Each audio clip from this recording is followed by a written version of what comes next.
자, 우리는 어떻게 해야 공부를 좀 더 생산적이고 효율적으로 할 수 있을까요? 헨리 레디거웨의 이 책이 쓴 와이즈베리 출판사에서 나온 어떻게 공부할 것인가 라는 책에서는요, 우리가 안다는 착각에서 벗어나야 공부를 잘 할 수 있다고 방법을 여러 가지로 제시하고 있어요. 그렇다면 착각이란 무엇이고 왜 발생하는지 저와 함께 살펴보도록 하겠습니다. 알매는 두 가지 체계가 있대요. 첫 번째는 자동 체계고 두 번째는 통제된 체계예요. 자, 말만 들으면 아주 어려운데요. 이건 우리가 자전거를 배우거나 운전을 배우는 거 떠올려서 보면 아주 쉽게 적용할 수 있습니다. 먼저 자동 체계는요, 아주 무의식적이고 직관적이고 즉각적이에요. 우리의 감각, 눈으로 보고, 만지고, 듣고, 향기를 맡고, 이러한 감각기관 그리고 우리의 단기적인 기억 이런 것들을 통해서 아주 짧은 시간 동안 상황을 평가하게 돼요. 예를 들어서 자전거를 운전을 하다가 갑자기 어떤 친구가 끼어들었어요. 그러면 어떤 체계가 작동하냐면요. 통제된 체계가 아니라 자동 체계가 작동을 합니다. 내가 알고 있는 이렇게 친구가 내 운전 방향에 끼어들었을 때 나는 핸들을 돌려야지 라는 게 아주 직관적이고 즉각적으로 바로 적용될 수 있다는 거죠. 그런데 이거는 아주 짧은 경험만으로 이루어지지는 않아요. 그리고 우리의 감정과도 연관이 되어 있죠. 그래서 아주 오랫동안 축적된 경험을 이용하게 됩니다. 그래서 우리가 핸들을 바로 꺾는 것, 이것은 아주 자동적이고 그리고 나의 행동이 나의 학습에 미치는 영향력이 깊습니다. 그런데 문제는요, 이 자동 체계가 굉장히 착각이 약하다는 거죠. 예를 들어서 우리가 운전을 하다가 친구가 끼어든다. 끼어들었을 때 당황하고 아주 놀랄 수도 있죠. 하지만 그 친구는 우리를 다치려고 한 게 아니라 잠시 방향을 잃을 뻔한 경우도 있을 거예요. 그러니까 그렇게 우리의 생명에 직접적인 영향이 안 될 수도 있는 상황인 거죠. 하지만 우리는 과도하게 핸들을 꺾거나 과도하게 우리 몸을 보호하기 위해서 행동을 하죠. 이것은 바로 자동 체계에 의한 알매 체계입니다. 그런데 두 번째, 통제된 체계로 살펴볼게요. 이 통제된 체계에서는 의식적으로 분석하고 추론을 합니다. 이건 상대적으로 자동 체계에 비해서 느린 과정에 해당하죠. 그래서 우리가 자전거를 탈 때 페달을 더 잘 돌리기 위해서는 페달의 각도나 핸들의 각도 이런 것들을 듣고 배우죠. 그리고 자, 왼쪽으로 가려면 핸들을 왼쪽으로 틀어야 돼. 오른쪽으로 가려면 오른쪽으로 틀어야 돼. 주차를 할 때 우리가 어깨선에 선을 맞춰야 돼. 라는 의식적으로 우리가 선택하고 결정할 수 있는 자기 통제의 부분에 해당해요. 이런 것들은 당연히 훈련으로 길러질 수 있다는 장점이 있습니다. 그런데 문제는요, 속도가 느리죠. 그러니까 우리가 이 학습된 알매 체계를 갖기 위해서는 자동 체계에 비해서 상대적으로 속도가 느리다는 겁니다. 그렇다면 이 알매 두 가지 체계가 왜 중요하냐?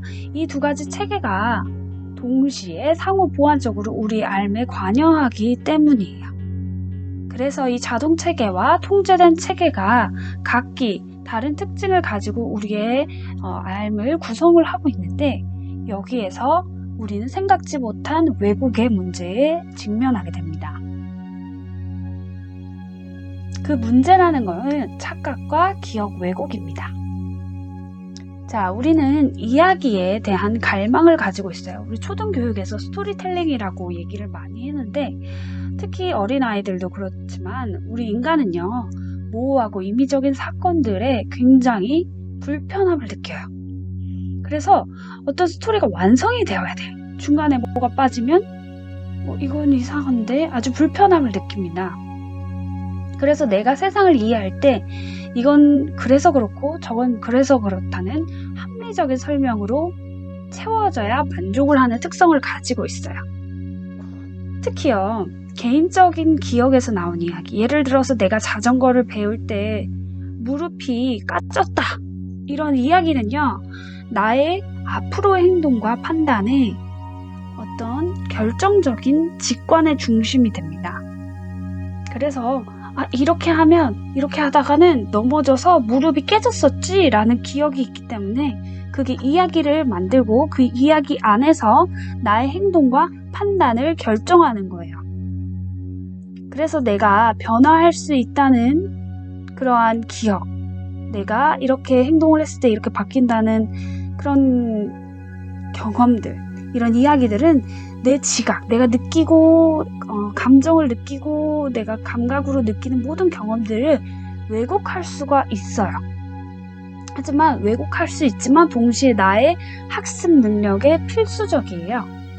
그래서 내가 배운 지식을 기존의 지식, 내 경험들과 많이 연결할수록 그 기억을요, 나중에 내가 이런 상황에서 이랬었지 라고 검색하고, 우리도 마치 지식인, 우리 검색 엔진에서 키워드를 탁 치면 그 결과가 나오듯이 우리도 나름대로의 그런 검색망이 머릿속에 있단 말이죠. 특히 학습에 관련해서는.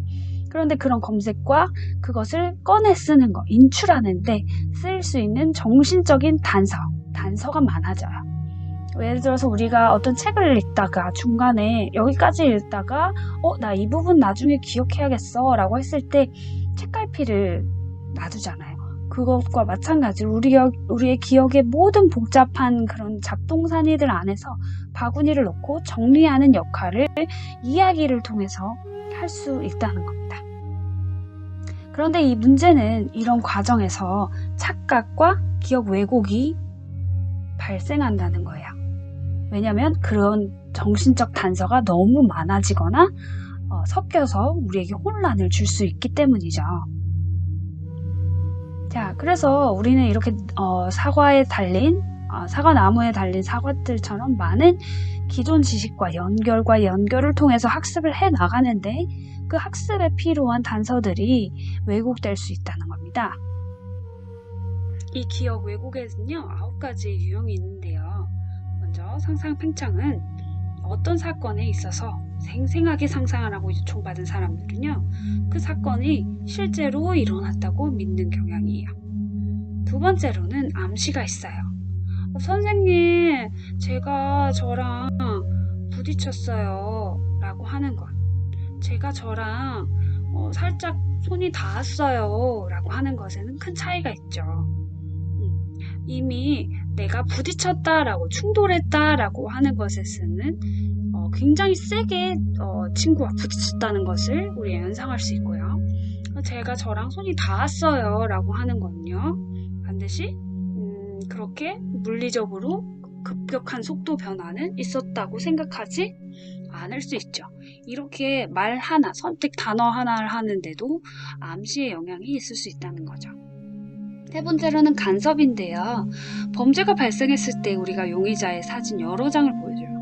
그러면 그 목격자는 사진 중에 한 명을 범죄 현장에 있던 사람으로 잘못 지적할 수 있어요. 그런 바로 간섭이죠. 이후에 내가 이전에 봤던 정보가 이후에 선택에 영향을 미치는 거죠. 그 다음 네 번째는 지식의 저주라는 건데요. 이건 제가 유튜브를 하는 이유와도 굉장히 밀접하게 연관되어 있어요. 우리가 전문가라고 하는 사람, 또 지식을 많이 가지고 있다고 생각하는 사람, 교사, 부모, 또 유명한 사람, 이런 사람들일수록 내가 알고 있다는 사실에 갇혀서 현상을 제대로 보질 못할 수 있대요.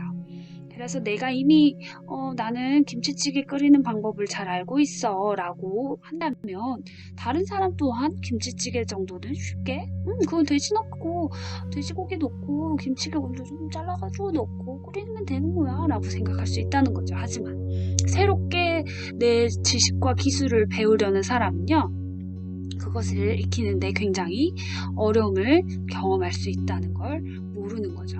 특히 초등교사에게는 이런 부분들이 굉장히 필요하다고 생각해요. 내가 알고 있는 지식을요, 초등학생의 입장, 그리고 초등학생의 수준에서는 익히는데 굉장히 어려움을 겪을 가능성이 굉장히 높거든요. 그리고 이것을 그 아이의 입장에서 접근하고 지식을 새롭게 씹어먹을 수 있는 형태로 만들어줘서 전달하는 것이 전 초등학교 교사의 그런 정체성이자 역할이라고 생각을 합니다.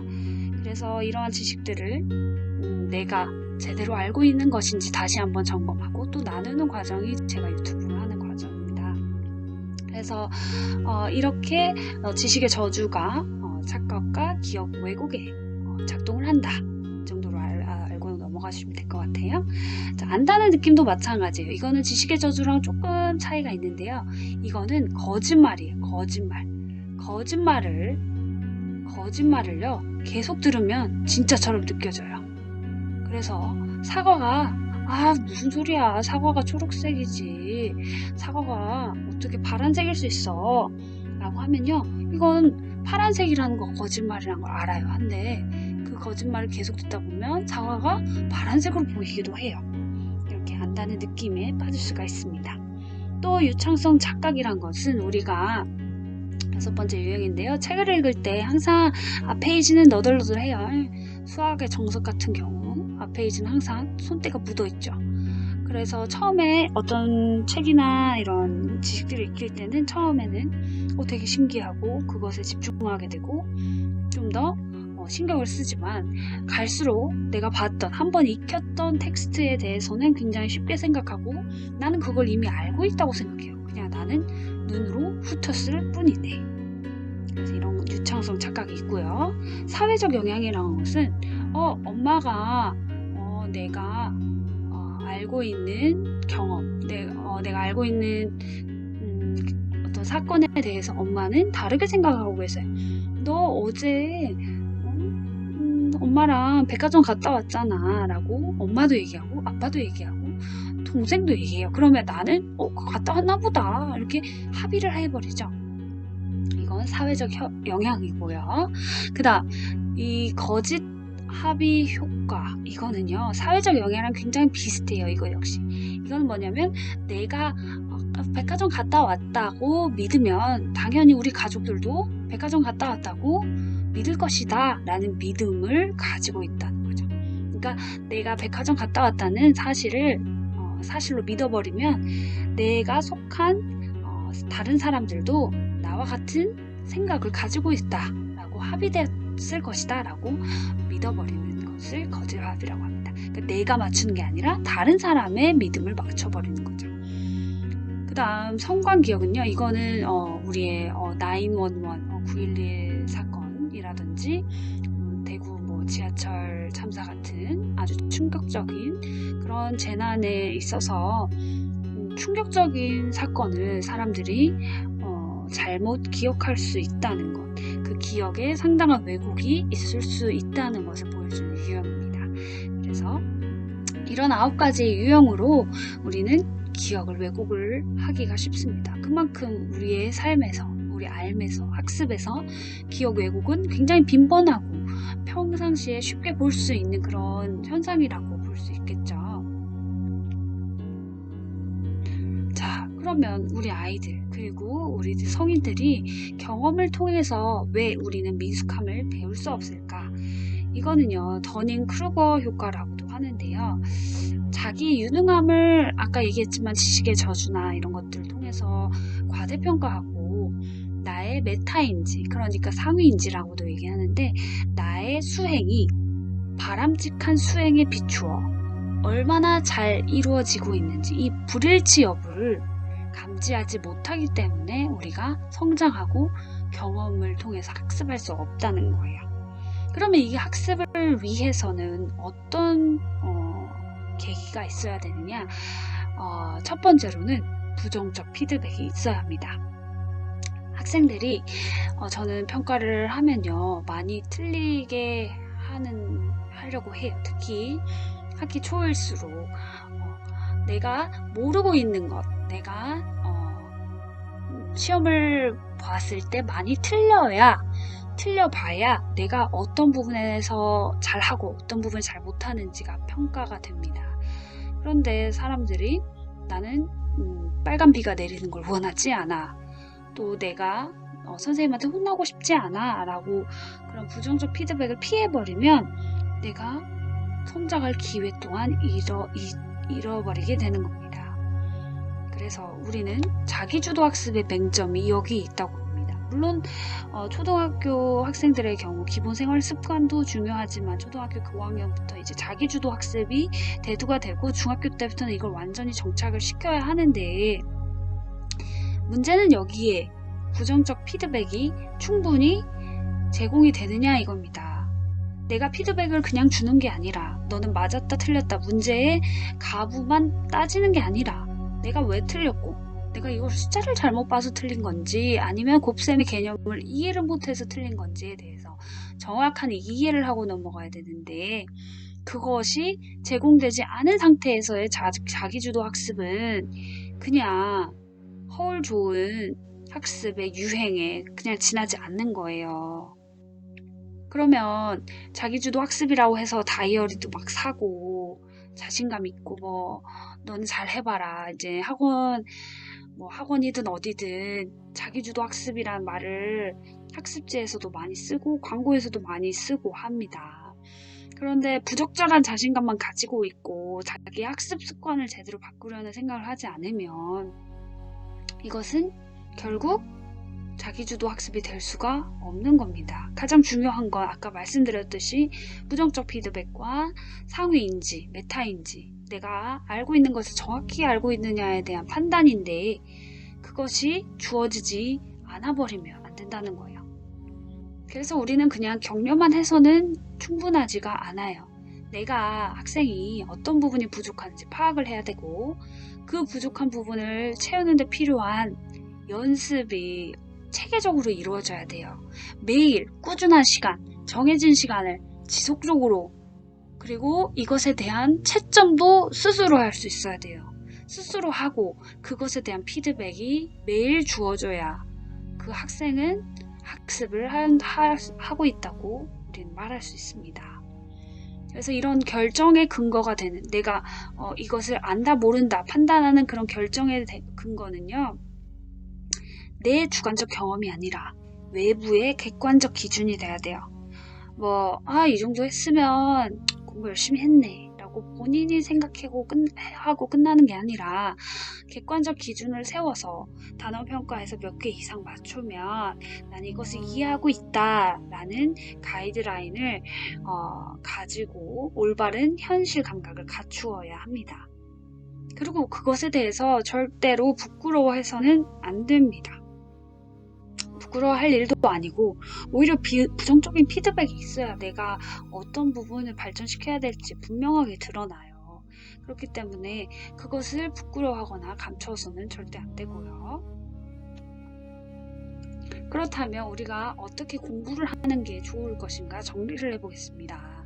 먼저 시간 간격을 두어서 시험을 보는 건데 아까 얘기 드렸듯이 우리가 부정적 피드백을 받고 이거에서 정확하게 내가 알고 있는 것, 모르고 있는 것을 판단해서 상위인지를 만들어 나가야 된다고 했는데 집중적으로 연습을 한 다음에 내가 수학 문제지 1단원을 진짜 하루에 2장씩 풀었어. 그러면 그 순간만큼은 제가 1단원에 대해서 모든 문제에 대해서는 거의 다 익숙해져 있는 상태란 말이에요. 그런데 그것을 그냥 넘겨버리지 말고 한 2달 정도 지난 다음에 혹은 3달 정도 지난 다음에 1달 간격으로 시간 간격을 둬서 시험을 계속 보는 거예요. 그래서 1단원 평가를 또 2학기 때도 보고 1학기 말에도 보고 이렇게 시험을 보고 다양하게 변화를 주어서 1학기에 1단원에서 덧셈을 했으면 2자릿수의 덧셈이면 예를 들어서 3자릿수의 덧셈 혹은 2자릿수의 덧셈을 2개 겹쳐서 해본다든지 이렇게 변화를 주어서 연습을 하는 거죠. 그리고 장기적인 관점에서 학습을 접근을 해야 됩니다. 이렇게 시간 간격을 두어서 시험을 봐야 되고요. 내가 도전할 수 있는 기회를 주는 거예요. 그래서 시험이라는 것에 대한 관념을 완전히 바꾸셔야 해요. 시험은 내가 성장하기 위한 단서이다. 나에게 소중한 도전이다. 라는 경험을 반드시 가지셔야 됩니다. 두 번째로는 내가 배울 때 활용한 단서에 반드시 집중해야 된다고 얘기했는데요. 자, 제가 아까 말씀드렸지만 우리는 사과나무와 같은 무수한 잎사귀와 사과 열매 같은 경험, 매일매일의 경험, 느낌, 감정 이런 감각들을 가지고 있어요. 그렇지만 이것을 우리가 학습이라는 나무에 차곡차곡 달려면 책갈피를 이용해서 혹은 가지치기 하려면 전선이 필요하겠죠. 칼로 자르기도 하고 가위로 자꾸 오리기도 하고 이렇게 해야 되는데 그때 필요한 단서들이 있을 거 아니에요. 내가 이 교재의 내용을 기억을 할 때 예를 들어서 뭐에 비유를 해서 배웠더라. 아, 그래, 내가 케이크에 비유를 해서 이걸 배웠었지. 맞아, 겨울 동물원에 있는 동물들을 떠올리면서 내가 이걸 교과서를 읽었었지? 라는 단서에 집중하면서 학습을 차곡차곡 쌓아 나가야 된다는 거죠. 그 다음 이번엔 세 번째, 교육자의 피드백 혹은 짝꿍끼리의 동료 평가예요. 자, 이거는 팀이나 협력 학습에서 많이 대두되는 문제인데요. 우리 교육계에서 계속 유행처럼, 아니 어쩌면 정말 당연한 것처럼 느껴지는 모둠 학습, 또 교사의 직접적인 피드백. 근데 이거를 교사가 직접적으로 1대1로 학생들을 정말 하나씩 문제를 풀어주는 건 정말 현실적으로 어려운 문제예요. 우리나라가 OECD 국가임에도 불구하고 OECD 기준에 비추어서는 학급당 학생수, 교사당 학생수, 학급당 학생수가 중요하죠. 근데 교사당 학생수로 우리가 평가를 하기 때문에 교사에는 영양교사도 들어가고 보건교사, 상담교사까지 들어가는데 교원에 할당하는 학생수가 아니라 학급당 학생수가 중요해요. 실제로 수업을 가장 많이 하는 건 상담교사나 영양교사, 보건교사가 아닌 학급에 있는 담임교사입니다. 그런데 이 담임에 대한 교사는 특히 경기도 같은 경우 30명이 넘어요. 서울 같은 경우도 25명 이상입니다. 그런데 OECD 기준으로는 그래도 15명, 13명 이렇게 되죠. 선진국 기준은요. 그런데 이렇게 교사가 많은 학생들을 일일이 피드백을 줄 수 있나요? 너의 수학 문제집에 대해서 하나하나 풀어줄 수가 굉장히 어려워요. 정말. 저도 노력을 많이 하고 있지만 정말 어렵습니다. 그것도 수업을 이끌어 나가야 되는 상황에서 학원처럼 수준별로 소팅이 되어 있는 게 아니에요. 학생들 수월성 교육의 입장에서 수준별로 나누는 게 굉장히 비인간적이고 인권을 유린하는 그런 행위이기 때문에 학교에서는 모든 학생의 수준이 다 달라요. 그렇기 때문에 이런 구체적인 피드백이 어려워요. 하지만 이런 피드백이 어려운 것들을 팀이나 동료 평가를 통해서 우리는 이제 타개해 나가려고 많은 노력을 현장에서 하고 있거든요. 그렇다면 이러한 피드백들을 교사 동시에 동료 평가로 이루어 나갈 수가 있다는 겁니다. 그래서 학생들이 끊임없이 내가 하고 있는 수행이 정상적이고 바람직한 수행에 비추어서 얼마나 잘하고 있는지, 내가 10문제에서 5문제 이상은 맞아야 되는데 내가 3문제밖에 안 맞았구나 라는 피드백을 받아야 한다는 겁니다. 네 번째로는 다양한 형태의 모의 훈련이에요. 이거는 내가 알고 있는 지식을 그냥 지식으로 끝내지 않고 실제로 이 지식을 활용해서 적용을 해보는 거죠. 예를 들어서 내가 현미경을 사용하는 방법에 대해서 지식으로 1번, 2번, 3번, 4번 동그라미 쳐서 외우는 것보다는 그냥 양파 껍질 얇게 썰어가지고 올려서 렌즈 조절하고 빛 조리개 조절하고 하는 것이 훨씬 더 학생들의 학습에는 도움이 된다는 겁니다. 이렇게 5가지 방법으로 4가지 방법으로 공부를 좀 더 구체적이고 생산적이고 효율적으로 할 수 있는 방법에 대해서 살펴봤습니다. 이 외에도 많은 방법이 있겠지만 제가 정리한 내용으로는 이렇게 줄일 수 있는데, 이 책을 보시면 아무래도 더 많은 지도전과 공부에 대한 인지심리학의 다양한 관점들을 파악하실 수가 있을 거예요. 그래서 제가 부족하지만 정리를 해봤고 이것을 끝까지 들어주셔서 감사합니다. 다음 시간에도 또 유익하게 저의 지식의 저주를 벗어 던질 수 있는 내용으로 또 찾아오도록 하겠습니다. 감사합니다.